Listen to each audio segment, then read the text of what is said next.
이 이야기는 한적한 시골 마을에서 시작됩니다. 그 마을에는 오래전부터 내려오는 이상한 전설이 하나 있었습니다. 이름하여 정오의 초대장. 이 전설에 따르면 만약 마을의 오래된 도서관에 정오가 되기 전에 들어가면 알 수 없는 어딘가로 초대된다고 했습니다. 마을 사람들 사이에서는 농담처럼 전해져 왔지만 거의 누구도 실제로 해본 사람은 없었습니다.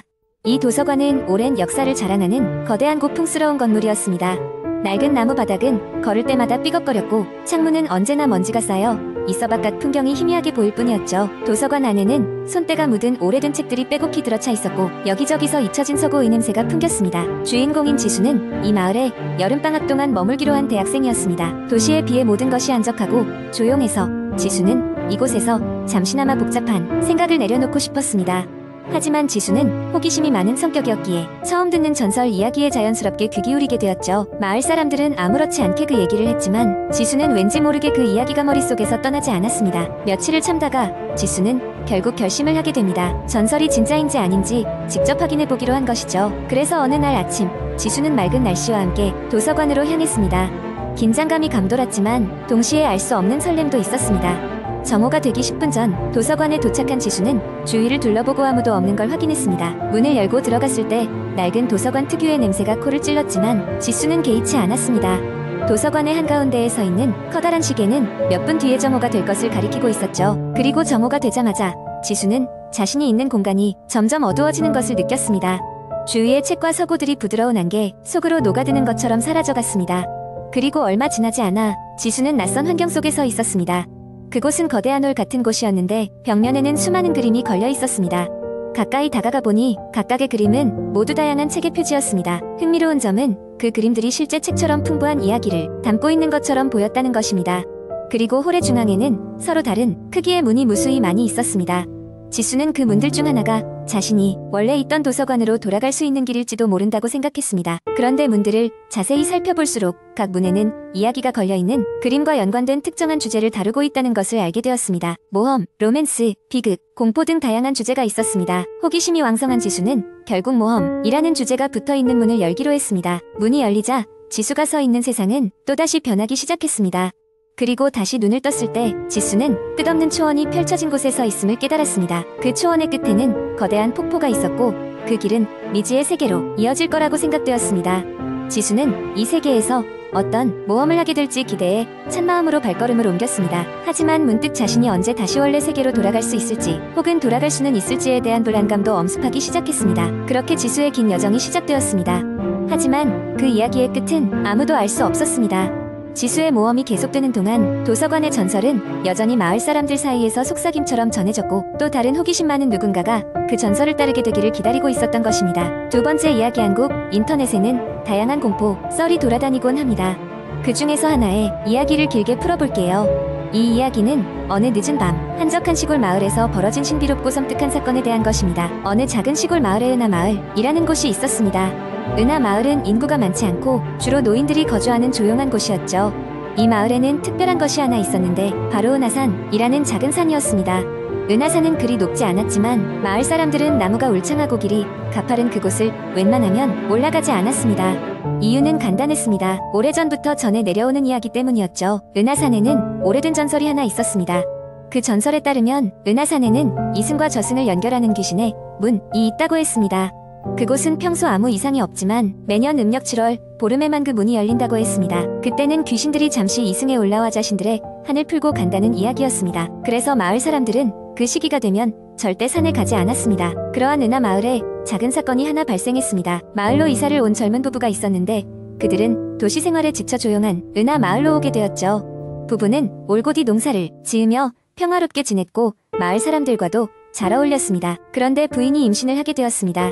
아기는 태어날 때부터 건강하지 않았고 부부는 여러 병원을 찾아다녔지만 무언가 이상이 있었습니다. 결국 부부는 마을의 오래된 전설을 떠올리며 은하산에 가보기로 했습니다. 산에 오른 그날은 하필 음력 7월 보름이었습니다. 이른 저녁 부부는 산을 오르며 아이의 건강을 위해 조용히 기도했습니다.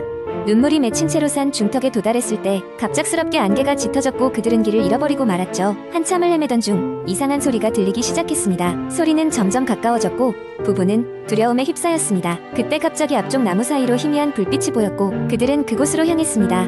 가까이 가보니 오래된 정자가 하나 있었고 그 안에는 낡은 등잔 하나가 밝게 빛나고 있었습니다. 정자 안에는 할머니 한 분이 앉아 있었습니다. 부부는 그녀에게 끼를 물으려 했지만 놀랍게도 할머니는 오래전 세상을 떠났다는 마을 원로의 얼굴과 똑같았습니다. 할머니는 부부를 바라보더니 조용히 말했습니다. 어서 돌아가게. 오늘은 여기 있을 날이 아니야. 그 말에 부부는 정신을 차리고 서둘러 산길을 내려왔습니다. 내려오는 길은 이상하리만치 명확하게 보였고 그들은 무사히 하산할 수 있었습니다. 그리고 놀랍게도 그날 이후 아이의 상태는 점점 호전되기 시작했습니다. 마치 신비로운 기운이라도 받은 것처럼 말이죠. 그 사건 이후 부부는 더 신중하게 전통과 이야기에 귀 기울이며 마을의 일원으로 진정하게 자리 잡았습니다. 은하 마을의 늦은 밤 그들이 겪은 이야기는 전설처럼 다시 사람들 사이에서 또 다른 이야기가 되어 흘러갔습니다. 은하사는 여전히 그곳에 있으며 사람들은 오늘도 그곳을 조심하고 있습니다. 아무도 그날 밤 부부가 겪은 일을 정확히 설명할 수는 없지만 때로는 잊힌 전통이 우리의 삶을 지켜주는지도 모릅니다. 세 번째 이야기. 나는 대학교 2학년 여름방학 때 친한 친구들과 함께 여행을 떠났다. 남해에 위치한 작은 펜션을 빌려 몇 밤을 묵기로 한 것이다. 펜션은 바닷가 근처에 자리 잡고 있어서 낮에는 해수욕장에 가고 밤에는 바비큐 파티를 하는 일정을 상상하며 기대에 부풀어 있었다. 펜션은 외진 곳에 위치해 있었다. 주변에는 산과 바다뿐이었고 인적 드문 길을 따라 30분을 운전해야 했다. 하지만 도착하자마자 우리는 그곳의 평화로운 분위기에 반했다. 주인 아주머니는 무척 친절했고 방도 깨끗했다. 하지만 기묘하게도 집안 곳곳에는 작은 부적들이 붙어 있었다. 문이, 창문 모퉁이, 심지어는 냉장고 안쪽에도 부적이 붙어 있었다. 우리는 그것을 보고 조금 불안했지만 여행 기분에 취해 대수롭지 않게 넘겼다. 첫날 밤 우리는 즐거운 시간을 보냈다. 바비큐를 하며 웃고 떠들다 보니 어느새 자정이 되었다. 피곤함에 눕기 위해 각자 방으로 들어갔고 나와 2명의 친구는 2층 방에서 자게 되었다. 그때까지는 별다른 이상을 느끼지 못했다. 그러나 한밤중 나는 이상한 소리에 잠에서 깼다. 누군가 속삭이는 듯한 소리였다. 처음에는 친구들이 장난치는 줄 알았지만 옆을 돌아보니 둘 다 깊이 잠들어 있었다. 소리는 계속 이어졌고 나는 점점 소름이 돋기 시작했다. 용기를 내어 방불을 켰지만 소리는 곧 멈추었다. 나는 혼자서 괜히 예민하게 반응한 것이라고 생각하며 다시 자리에 누웠다. 다음 날 우리는 오후까지 늦잠을 자고 일어나 점심을 먹었다. 낮에는 특별한 일이 없었고 우리는 다시 해변으로 나가 물놀이를 즐겼다. 그러나 두 번째 밤 같은 소리는 또다시 들려왔다. 이번엔 내 친구들 중 한 명도 그 소리를 들었다며 잠에서 깼다. 우리는 서로를 놀래킬 생각이 아니었기에 막연한 두려움이 일었다. 속삭이는 소리는 방 안에서 나오는 것 같았지만 정작 방 안에는 우리 셋뿐이었다. 우리는 덜컥 겁이 나서 펜션 주인 아주머니께 문의하기로 했다. 이튿날 아침 아주머니에게 우리의 경험을 이야기했지만 그녀는 그저 조용히 미소 지을 뿐이었다. 젊은 사람들이 스트레스를 받으면 가끔 그런 소리가 들리기도 해요. 신경 쓰지 마세요. 라는 말뿐이었다. 그날 밤 우리는 불안한 마음에 3명이서 나란히 잠들었다. 그리고 내 예상대로 속삭이는 소리는 또다시 들려왔다. 이번에는 더 선명했다. 그리고 점점 커지는 것 같았다. 내 친구가 불을 켜려는 순간 갑자기 방의 창문이 쾅 하고 열리며 차가운 바람이 들이닥쳤다.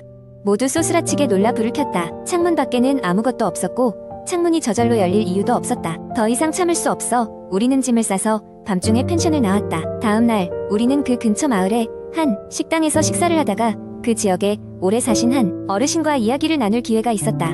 그분께 우리 이야기를 들려드리자 어르신은 고개를 끄덕이며 말씀하셨다. 그곳은 예전 전쟁통에 많은 사람들이 피신했던 장소였어. 여러 무고한 사람들이 목숨을 잃었고 그 영혼들이 아직도 그 땅을 떠돌고 있다 하더구나. 그 말을 듣고 우리는 몸서리를 쳤다. 펜션을 급히 떠난 것이 다행이라고 생각하면서도 작은 부적들이 불안했던 우리의 예감을 떠올리게 했다.